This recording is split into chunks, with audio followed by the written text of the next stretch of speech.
बोलो साईनाथ महाराज की जय। ओम साईनाथाय नमः। प्रिय भक्तों, अब हम आपको बाबा की भक्त काशीबाई कानिटकर की कथा सुनाते हैं। काशीबाई का जन्म सांगली जिला अष्टी नगर में एक उच्च कुलीन अमीर ब्राह्मण परिवार में हुआ था।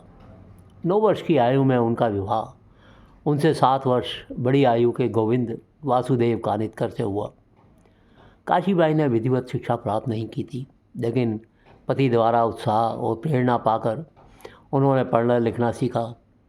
जल्दी ही उन्होंने मराठी, संस्कृत, अंग्रेजी भाषा में निपुणता हासिल कर ली।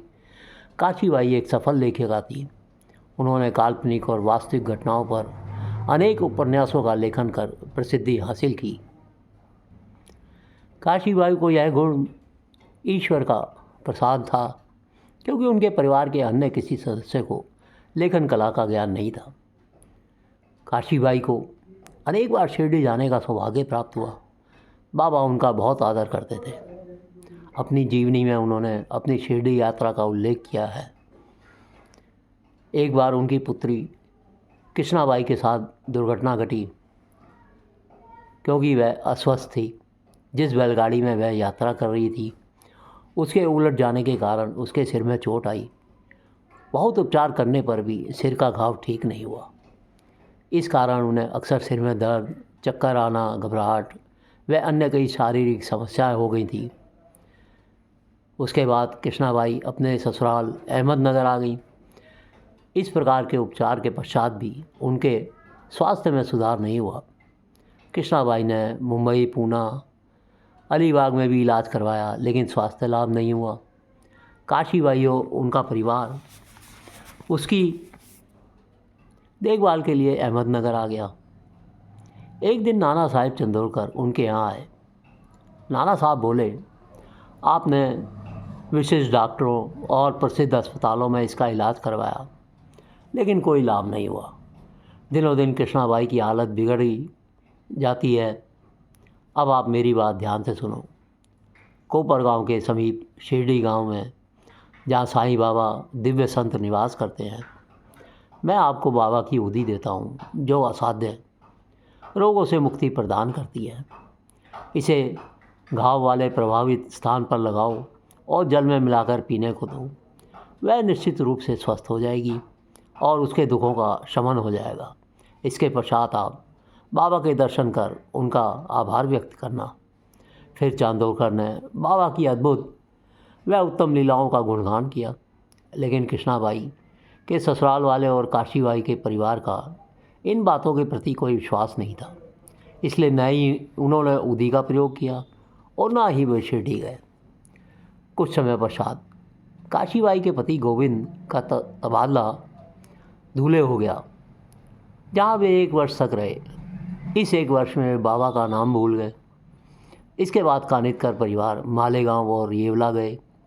यहाँ काशीबाई ने उनके पति से मिलने आने वाले वकीलों से साईं बाबा की दिव्यता के संबंध में सुना।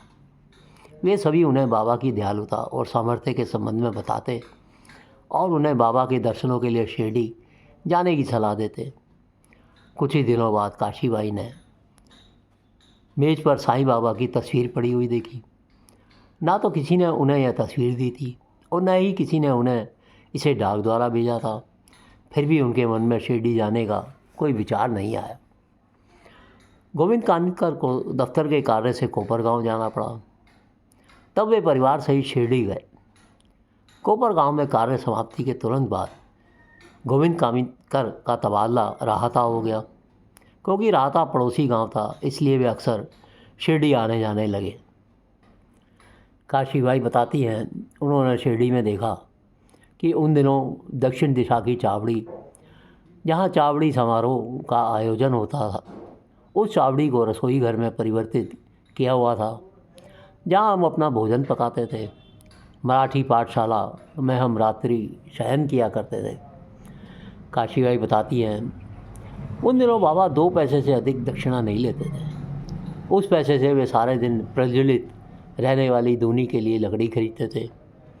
वे दुकानदार को हमेशा लकड़ियों के 6 पैसे दिया करते थे। दुकानदार उन्हें चाहे 5 लकड़ियाँ दे, चाहे वृक्ष का तना, उसे 6 पैसे से अधिक नहीं मिलते थे।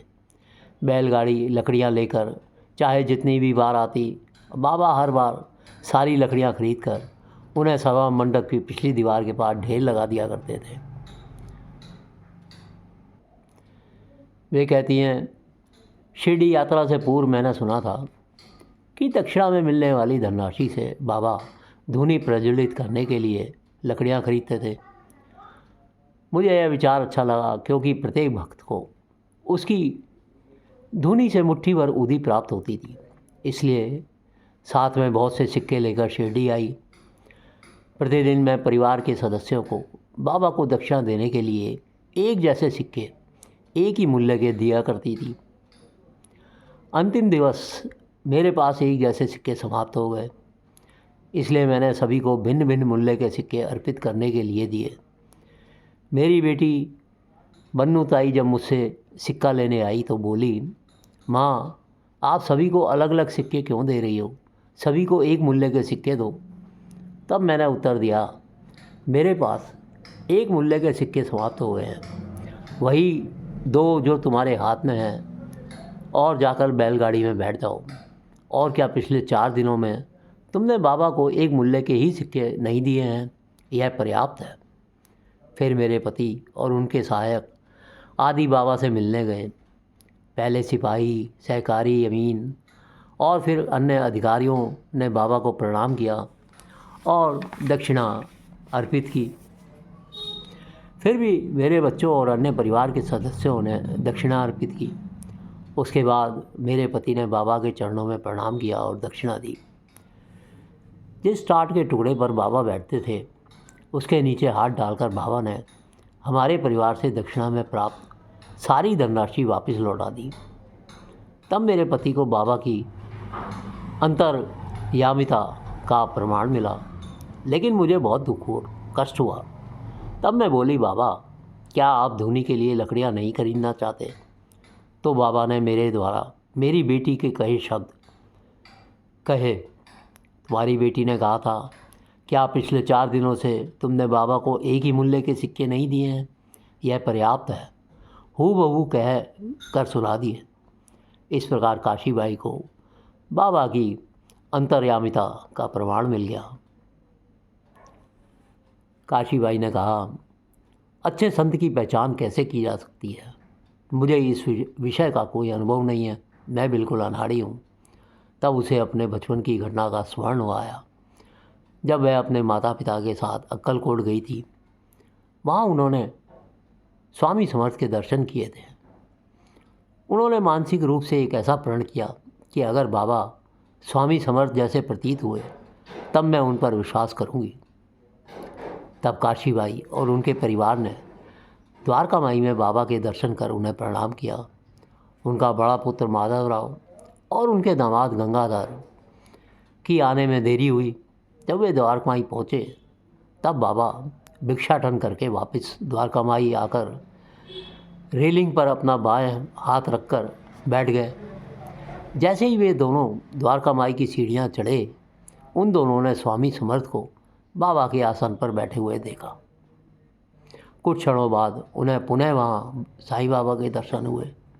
वापस आने पर उन्होंने इस दिव्य अनुभूति की जानकारी काशीबाई को दी। इस प्रकार काशीबाई को अपने प्रश्न का उत्तर मिल गया, परंतु वे इस लीला को प्रत्यक्ष रूप से नहीं देख पाई। साईनाथ महाराज कहते हैं, अभिमान के एक अंश के बिना अपने हृदय में निवास करने वाले को मुझे समर्पित कर मेरी शरण में आओ। तत्काल तुम्हारा ज्ञान या भाषा जाती रहेगी और फिर ज्ञान के संबंध में प्रवचन सुनने की कोई ज़रूरत नहीं पड़ेगी। अविद्या से देह में लगाव बढ़ता है और फिर इस लगाव से मानसिक एवं शारीरिक व्याधियाँ उत्पन्न होती हैं। शरीर के साथ लगाव ही व्यक्ति को यह उचित है अथवा अनुचित भाव की ओर अग्रसर करता है और यही आत्म साक्षात्कार में रुकावट है। तुम मुझसे पूछ सकते हो कि अभी मैं कहाँ हूँ या मैं तुमसे कैसे मिल सकता हूँ, लेकिन मैं तो तुम्हारे बहुत समीप तुम्हारे हृदय में ही विराजमान हूँ और तुमसे बिना कष्ट के मैं भेंट कर सकता हूँ। जब तुम कहोगे कि हृदय में निवास करने वाला कौन और कैसा है, उसके क्या लक्षण हैं और उसका क्या चिन्ह है, जिससे हम आगे उसे पहचान सकते हैं। इसलिए ध्यानपूर्वक इस स्पष्ट वर्णन को सुनो कि तुम्हारे हृदय में निवास करने वाला कौन है, जिसकी शरण में तुम्हें जाना चाहिए। यह सृष्टि विभिन्न नामों वाले नाना प्रकार के रूपों से भरी हुई है, जिनकी गणना कोई नहीं कर सकता। यह सब माया के भिन्न भिन्न स्वरूप हैं। ऐसी आत्मा तो सत्व, रज और तम त्रिगुणों से परे हो जाती है। वही हृदय में निवास करने वाले को प्रकाशित करती है। नाम और रूप के अलावा जो तू बच जाता है, वही हृदय में निवास करने वाले का लक्षण है। उसको जानो और उसकी शरण में जाओ। जब तुम स्वयं मेरी ओर देखोगे और जब इस प्रवृत्ति का विस्तार होगा, तब सभी प्राणी तुम्हारे गुरु में एकाकार हो जाएंगे और तब ऐसा कोई स्थान नहीं रह जाएगा जहाँ मैं व्याप्त नहीं रहूँगा। बाबा कहते हैं, इस प्रकार ऐसा अभ्यास करते करते तुम्हें मेरी सर्वव्यापकता की अनुभूति हो जाएगी। तब तुम मेरे साथ समरस हो जाओगे और पूर्ण अनन्यता का भोग कर पाओगे। जब तुम ब्रह्मांड चैतन्य पर केंद्रित हो जाओगे और तुम्हारा हृदय शुद्ध हो जाएगा, तब तुम पावन गंगा के जल को स्पर्श किए बिना उसमें स्नान कर पाओगे। प्राकृतिक कर्मों के अभिमान के कारण ऋण बंधन की उत्पत्ति होती है। इसलिए ज्ञानी अपने चित्त को सदैव सावधान रखते हैं और इसके पाश में नहीं फंसते हैं। जो आत्मा में दृढ़ता से स्थिर है और जरा भी विचलित नहीं होता है, ऐसे व्यक्ति को समाधि में लीन होने पर या उससे बाहर निकलने की कोई आवश्यकता नहीं होती है। दूसरों को दुख पहुंचाता है, वह मेरे हृदय को दुख देता है और मुझे कष्ट पहुंचाता है। जब कोई व्यक्ति दूसरे के लिए दुर्वचनों का प्रयोग करता है, वह तत्काल ही मुझे कष्ट पहुंचाता है। लेकिन जो धीरज के साथ उन दुर्वचनों को सहन करता है, वह मुझे दीर्घ काल तक संतुष्टि देता रहता है। हमारा पिता गुरु ही सच्चा पिता होता है। जो कुछ भी तुम्हारे पूर्व जन्म में किया, इस जन्म में तुम्हें उसकी कीमत चुकानी ही पड़ेगी।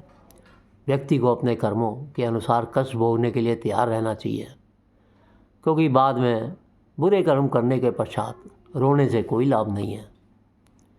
बाबा कहते हैं, तुम्हारे सोचने का ढंग अहंकारपूर्ण है, इसलिए तुम अपने आप को अपराधी मानते हो। कर्म करते समय अपने को कर्ता न जानकर कार्य करो, जो तुम्हारे सभी दुख दूर हो जाएंगे। लोग केवल अपने पुण्य कर्मों का अभिमान क्यों करते हैं, अपने पाप कर्मों का अभिमान क्यों नहीं करते?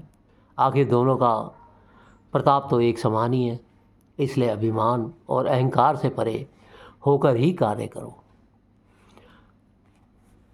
प्रिय भक्तों, हम इस प्रकार बाबा के अमूल्य उपदेश, उनकी वाणी और उनके द्वारा दी गई शिक्षा को बताते रहेंगे और उनकी लीलाओं का सारांश में वर्णन करते रहेंगे। आपसे अनुरोध है, चैनल को सब्सक्राइब ज़रूर कीजिए, लाइक और शेयर कीजिए और हर पल बाबा का नाम लेते रहिए। वो बहुत दयालु हैं और अपने भक्तों पर कृपा अवश्य ही करते हैं। ओम साईनाथाय नमः। ओम साईनाथाय नमः।